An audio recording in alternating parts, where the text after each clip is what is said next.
Au nom du directeur général de l'Institut de gestion et de développement économique, de l'ensemble du personnel et en mon nom propre, je vous souhaite la bienvenue en ces lieux à l'occasion de ce grand rendez-vous du donner et du recevoir. Il s'agit de la première journée scientifique organisée par notre établissement en collaboration avec le Centre d'études sur le développement international et les mouvements économiques et sociaux, le CEDIMES France, avec l'appui, bien évidemment, de la société Cristal, notre sponsor officiel, que je tiens à saluer chaleureusement.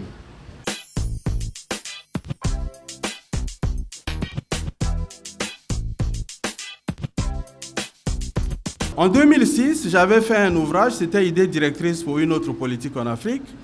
Dans cet ouvrage-là, je notais deux figures de secousses institutionnelles. Il y avait d'une part le coup d'État et il y avait d'autre part ce que j'appelais l'état de coup.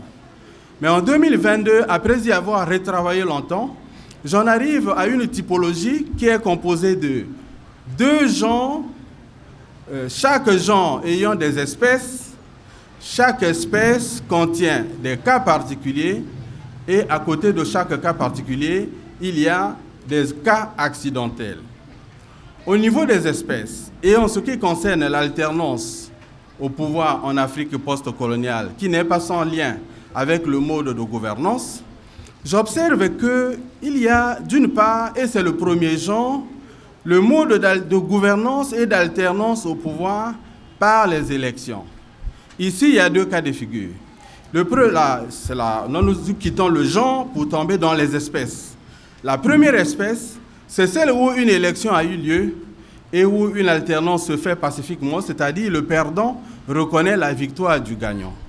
La deuxième espèce, c'est celle où le gagnant, d'une certaine façon, a gagné, mais le perdant ne reconnaît pas la victoire de celui qui a gagné et la société plonge dans la violence. Là, nous avons les deux espèces du genre de gouvernance et d'alternance avec, par le mode de l'élection. Le cas qui est passé en Guinée, je ne l'appelle pas coup d'État, je ne l'appelle pas non plus état de coup, mais je l'appelle anticipation de l'état de coup.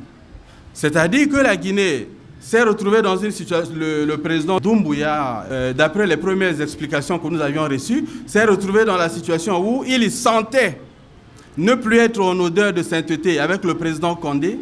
Il sentait qu'à tout moment, on pouvait le cueillir pour le zigouiller. Alors, voyant venir les choses, il a préféré anticiper sur les choses en organisant ce que nous avons vu. Dans ce cas, ce n'est pas un état de coup classique où le pouvoir attaque l'opposition et l'opposition, en réagissant, soit réussit à destituer le pouvoir, soit échoue, le pouvoir est maintenu. Mais ici, nous sommes dans la même espèce, mais il y a un cas particulier, à savoir que l'opposition militaire, entre griffes, se retrouve dans la situation d'anticipation.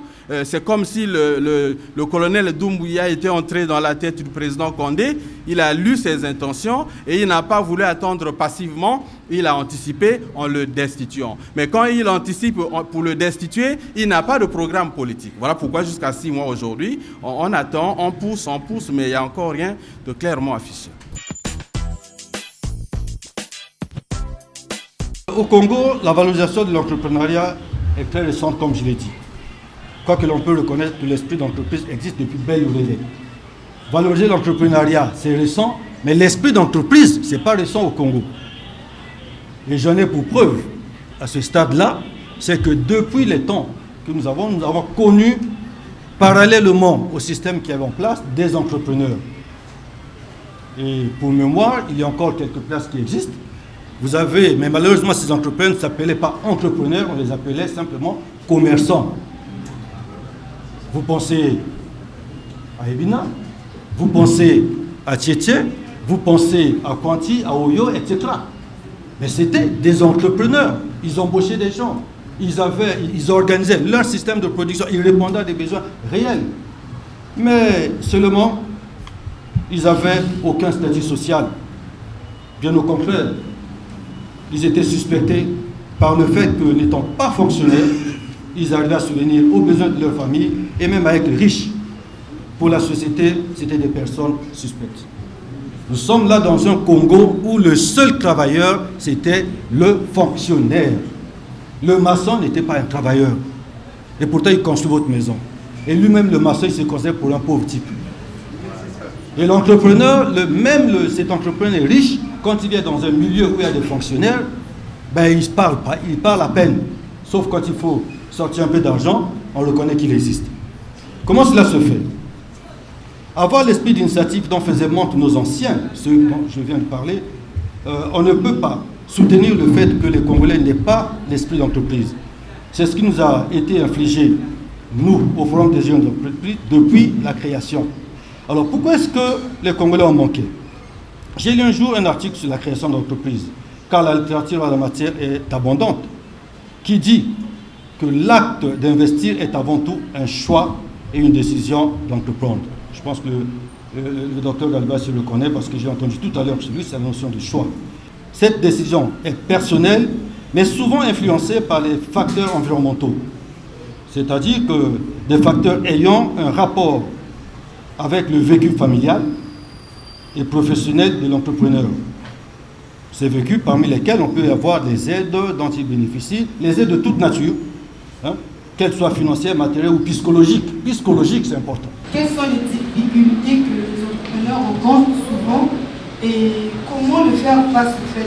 Nous remarquons que les entreprises qui sont dans le formel font plus de profit que les entreprises qui sont dans le formel. Il y avait un ouvrage, Les termes de la relance économique, qui était publié, je crois, en 1995, au niveau du ministère des Finances. On recensait à peu près 53 entreprises du premier périmètre et une centaine du second périmètre. Toutes ces entreprises ont fermé. Mais on n'en parle pas. C'est comme si rien ne s'était passé et puis bon, tout cela n'existe plus. La particularité, c'est que c'est des entreprises publiques. Donc si nous avions au moins maintenu ces entreprises-là aujourd'hui, nous pensons que le destin ne serait pas le même. Mais ce plaidoyer-là, ce discours-là, on n'en parle plus comme si rien n'était, mais on nous demande de faire de l'entrepreneuriat. D'accord, alors il y a l'entrepreneuriat. Alors que va-t-il se passer? Ça, il y avait les entreprises, bien sûr, qui étaient là, mais qui étaient en fait nationalisées.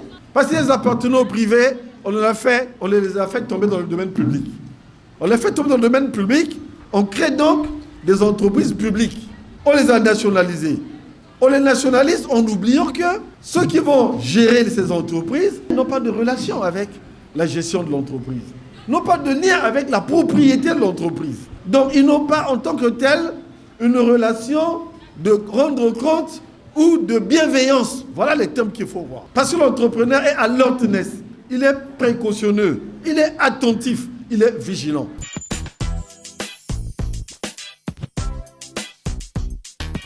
Beaucoup de choses ont été dites ici, d'une très grande facture.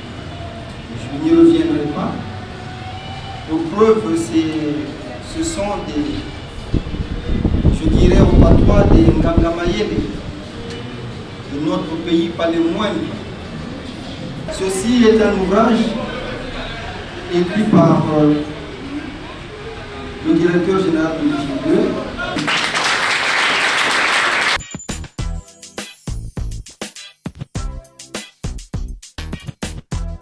On a débattu sur 3 thèmes, sur la transformation politique, sur les réalités, les perspectives de l'entrepreneuriat, la crise politique.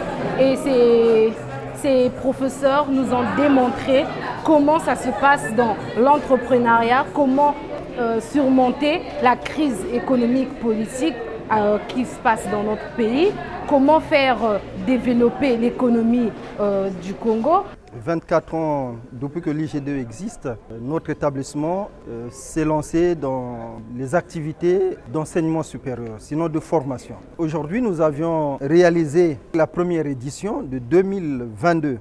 Donc il est prévu que chaque année, qu'il y ait une journée scientifique, on peut appeler ça comme on veut, colloque, table ronde, autour d'un certain nombre de thématiques. Cette journée a été organisée en collaboration avec l'Institut CEDIMES France Et donc pour votre information, je suis le directeur local du CEDIMES au niveau du Congo. Je voudrais également ici profiter de cette occasion pour saluer et remercier la société Cristal qui nous a accompagnés logistiquement, donc qui est notre sponsor officiel. Et donc voilà l'objectif qui est visé, c'est que nous partons de la formation à la recherche pour, j'allais dire, diversifier nos activités parce que, comme vous l'avez vu dans nos affiches, la recherche est au service du développement.